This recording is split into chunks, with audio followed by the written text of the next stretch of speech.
Hi everyone. I hope you're doing well. This is the one of the last lessons in the additional topics section. It's solving systems of equations. And you've done solving systems of equations before, but really with just two equations and two unknowns. And one thing the IB wants you to know is how to solve with three equations and three unknowns. And when I say solve, I really mean plug it into your calculator and let your calculator do it. So let's take a look at this example. It says the table alongside shows the quantity V of air affected by the smoke T seconds after fire started. And so there's a relationship between these two variables. V and T are connected by a cubic model. We'll talk about what cubic models are here in a second. And they give you this equation. And then it says sub the points given to find three equations for this. So how do we do this? And this is a style of question that has shown up on past IB exams. So cubic really just means that your variable is raised to an exponent of 3. You probably aren't going to see anything above that. If it was 4, it would be quartic, and then it goes beyond that. But I think we basically stop at cubic. You guys are mostly used to quadratic, which is just squared. So in this scenario, we've got this three pieces of data, and you can think of this basically as a point 1 comma 2. So our t value is 1 and the v value is 2. So that's just like your x and y. And then another point, which is 2 comma 4, and then 3 comma 12. So they give us this setup like this, the equation. And what we need to do is sub in each point separately into this equation for volume. So I've already written it down, so it's going to take you a minute. You might have to pause the video, but I'm going to sub in 1 for the t and then 2 for the v value. And so I end up with an equation that leaves me with a, b, and c, not only for one point, but then I get it with the second point, and then I get it with the third point. So I end up getting three separate equations, and each of those equations has an a, b, and c, so three unknowns or three variables. And whenever you have an equal number of variables to the number of equations, you can actually algebraically solve it. And if you were taking calculus or calculus and vectors, they would go through the algebraic process of doing this. And I imagine you guys could do it, but you don't have to because your calculator is going to do it for you. So what we need to do, so you can pause to write all of that down if you want, is we're going to use our calculator to find the actual values of a, b, and c. So down here, there's a function on your calculator, as long as you have a TI. If not, you're going to have to try to find one on your whatever version of your calculator you have. And it's here. Let me get out of this. And under apps, if I go to apps, there's a lot of useful stuff in here. But one of them is this thing.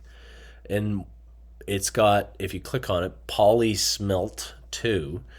It has two functions. One is it can find the roots of a polynomial. That's not what we're doing, though. What we're doing is the second thing it can do, simultaneous equation solver.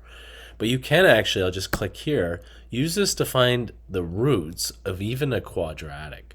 And so that's huge. That could be quite helpful. If I go back, this thing is what we're going to do. So we have to tell it how many equations we have and how many unknowns. The unknowns is variables. So in this scenario, we have an A, B, and C. So we have 3 unknowns. So I'm going to click Next. To do that, I just click on the top right button, which is Graph. And then I need to type in each of these equations. So it's set up so you have in X, Y, and Z. We use A, B, and C, but we can just transfer it. So my first one is 1, 1, 1, and then it's equal to 2. My second one, if I just move this down a little bit, I've got 8, 4, 2, and actually this one's right, is equal to 4. And then the last one, I have 27a plus 9b plus 3c equals 12, so this one is right. So we're all good. Perfect. So all I have to do now is just solve. If I press this, it will solve this algebraically to give you the answers you want. Recognize here that x was equivalent to a, y was equivalent to b, and so on. So There are my answers, which I just get from my calculator. Pretty amazing tool. Takes the fun out of the algebra. And all we were doing was solving for A, B, and C in that scenario. So this can come up in various different situations, and there's a few IB questions you can try. The first one here, it says the graph, this is a past IB question. The graph shows the average savings S in thousands of dollars of a group of university graduates as a function of T, the number of years after graduating from university. And they actually give you this graph. I've put some color on it because we're going to talk about it, but they give you this graph. The first question is write down one feature of this graph which suggests a cubic function might be appropriate to model this scenario. If you've taken advanced functions, then that's going to be an easy question to answer. If you have not, then it's a bit harder. So one thing you can be aware of is that if I go back to a quadratic has two x-intercepts, and generally, but not always, and one maximum or minimum. If I go up to a cubic function, they can have up to not two x-intercepts, but three. That's one scenario, one thing that can tip you off to what the degree of the function is the number of x-intercepts. So if I had four x-intercepts, it can't be cubic. It possibly could have two x-intercepts, but you don't have to worry about that. So that's one thing that you could say. The other thing that you can say in the red here is that notice here's a max and this is a minimum. So there are two maxes and mins, which automatically means it can't be a quadratic, but it could be a cubic function. So this, the number of maxes or mins, is always 1 minus the exponent, highest exponent of your polynomial. So there are two. This is easy. It's just to say 3x-intercepts. So that's one mark. Then it gets into what we were doing above. It says the equation of the model can be expressed in the form of S equals blah, blah, blah, blah, blah. Where A, B, and C and D now are real constants. They have a D value. And this is one of those things you need to remember. In any equation that doesn't have, so in this equation, each of these A, B, and C have a variable T associated with it. D does not. And whatever that thing is at the end, in this case D, it will always just be the y-intercept, because if I let t equals 0, all I'm left with is d, and that is the definition for a y-intercept. If the x, or in this case t, is 0, then that has to be the y-intercept. So we need to use that piece of information first. So it says the graph of the model must pass through the following 4 points. So they give us 4 points. So I'm going to pick the first point to write down the value of d. So the first point, 0, which is the y-intercept, or in this case s-intercept, 0, negative 5. I sub it into the equation that they gave us, this thing, and all of the t's are gone, and I'm left with d is negative 5. Great. I need to do that before I can really do anything else.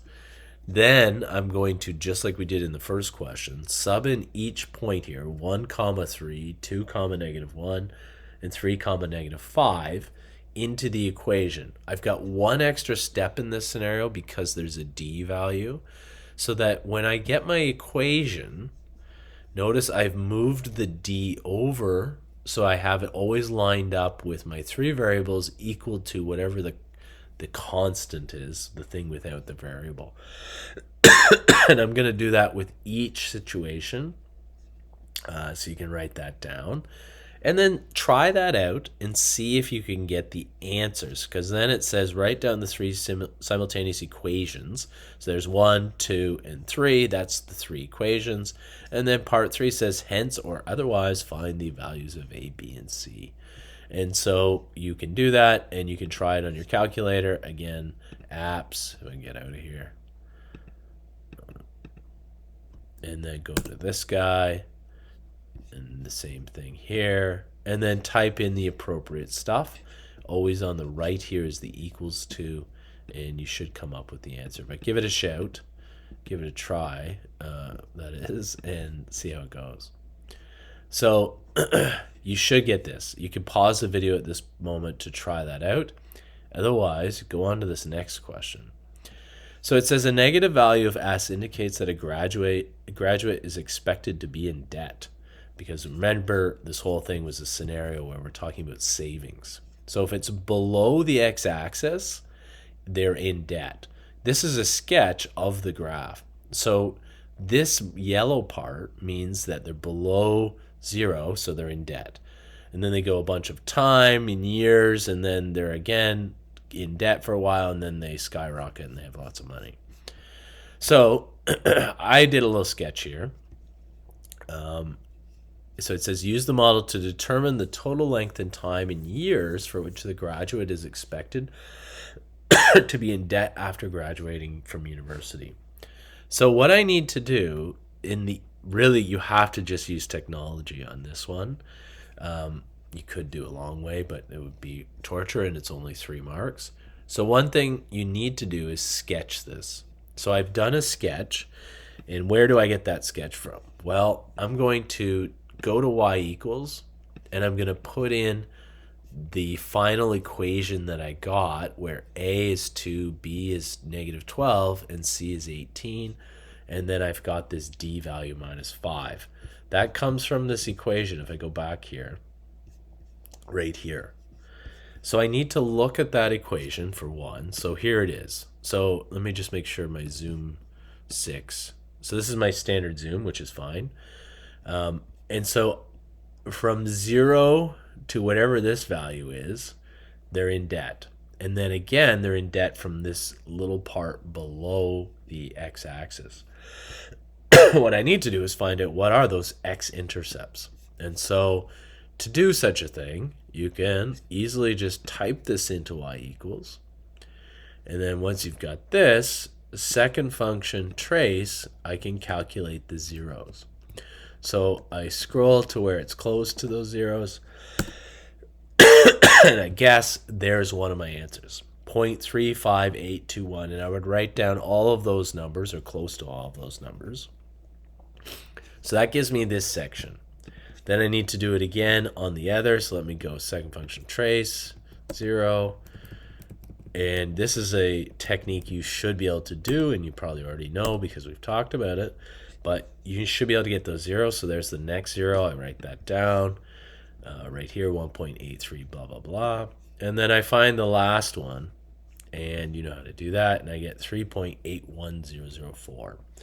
So what I'm looking at here is the time. So x, I've called it x, but it's really t.